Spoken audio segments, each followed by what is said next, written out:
What's up, y'all? It's Dennis here, Do It All Garage. I was going to do a quick video on how to change the rear end fluid on a 2007 Kawasaki Prairie 360. The 300s have a real similar rear end on them, as well as some of the brute force 650s. They have this enclosed unit back here with a wet brake system. Okay, that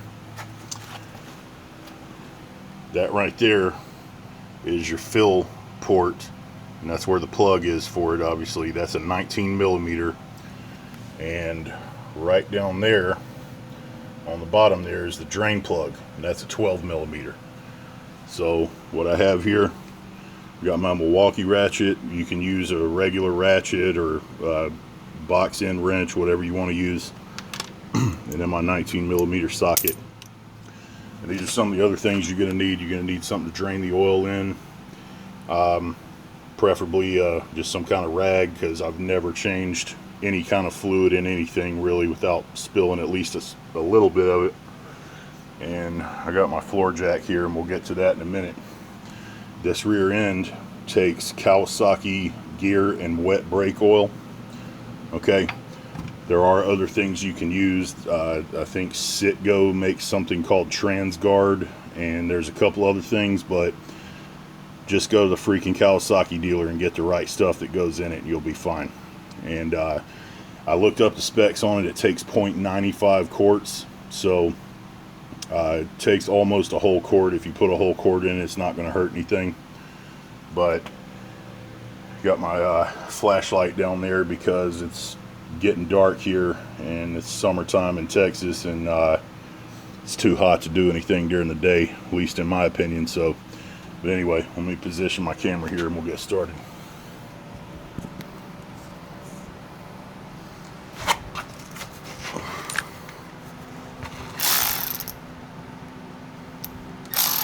So we're going to take this bolt out, the drain bolt. We're going to loosen it. You want to be careful because there's usually a little crush washer on there, and sometimes it'll stick to the side. You can't see it very well. This thing's probably a ½ an inch long, something like that, maybe 3/4 of an inch. And that fluid definitely needed to be changed. It's pretty dirty.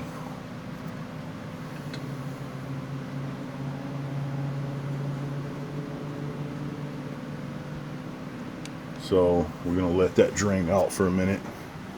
While that's draining, I'm going to go ahead and loosen up the fill plug. I'll just leave it on there for now.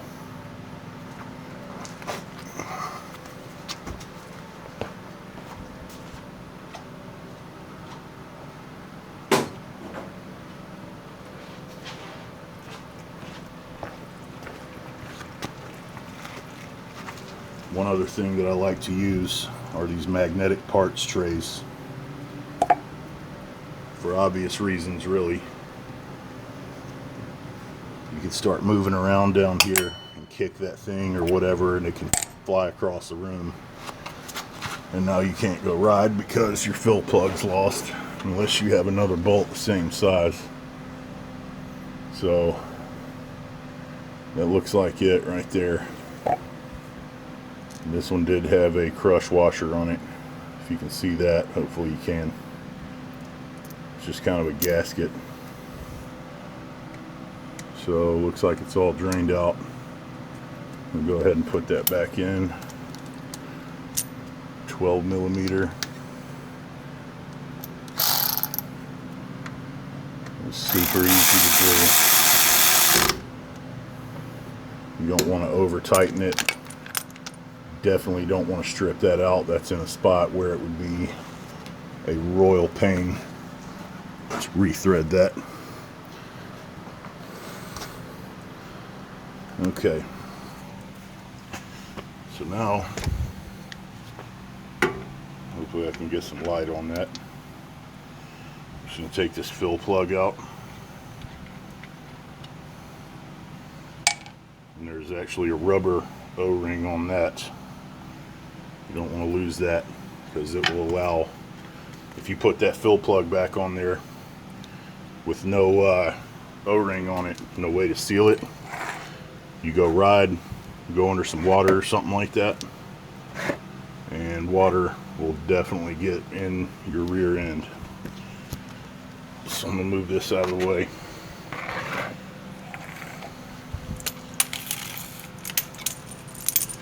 And the reason I brought the floor jack out is so I can lift this rear end up a little bit.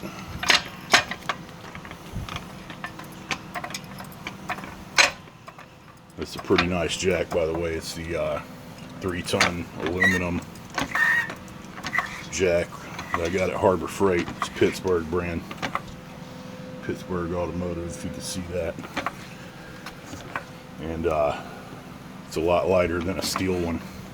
But I'm going to raise that rear end up. That way, when I go to fill it, no fluid will spill out.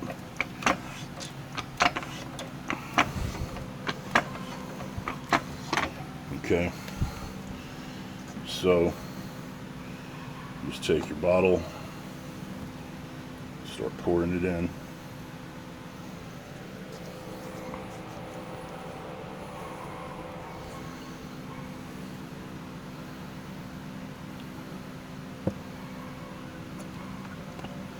See where we're at there. Looks pretty clean down in there, but anyway, if you do, if you go to drain this out and it looks really milky or muddy or anything, basically if it looks like anything other than clear fluid, you probably want to repeat this process a few times. You want to fill it and then go ride the machine. That way it kind of mixes the fresh fluid up in there and basically flush it out. And this stuff's only retails for like $8 or $9 a quart, so it's a pretty inexpensive way to take care of your wet brake discs and your bearings and everything that's in the rear end, because doing a brake job on these rear ends is not an easy thing to do for most people. For a skilled ATV mechanic it may not be so bad, but the average Joe does not want to mess with something like that. Okay, so I got all the fluid in there. Okay, looks pretty clean. You can see that.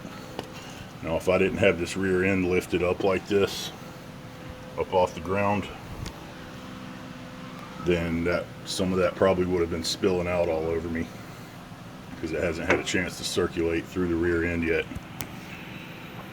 So you can reuse these O-rings as long as they're not stretched or cracked or torn or anything, and you want to make sure all this is clean, which this one is. And just put it back on there. And I did look up the torque specs on this fill plug, but I don't think, I didn't write it down. I want to say it was like 14 or 15 foot-pounds. It's not a whole lot. So again, you don't want to over tighten that either.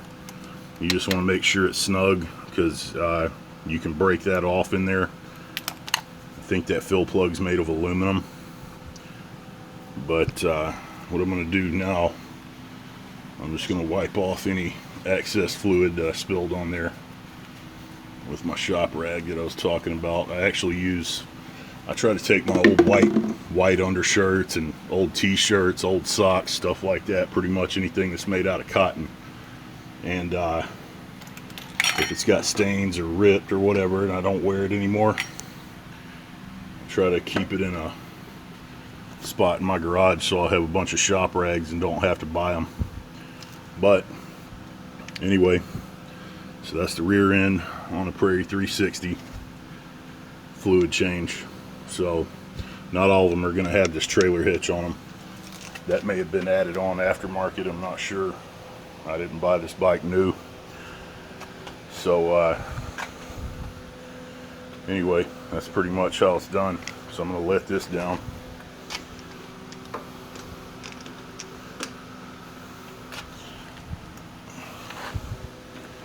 And before you go take off riding, there goes my flashlight. Before you take off and go riding, after you do this, you just want to kind of chill for a little bit, make sure nothing's leaking, and you want to make sure also give it a test ride if you have time. Ride it for 5 or 10 minutes, check it again for leaks.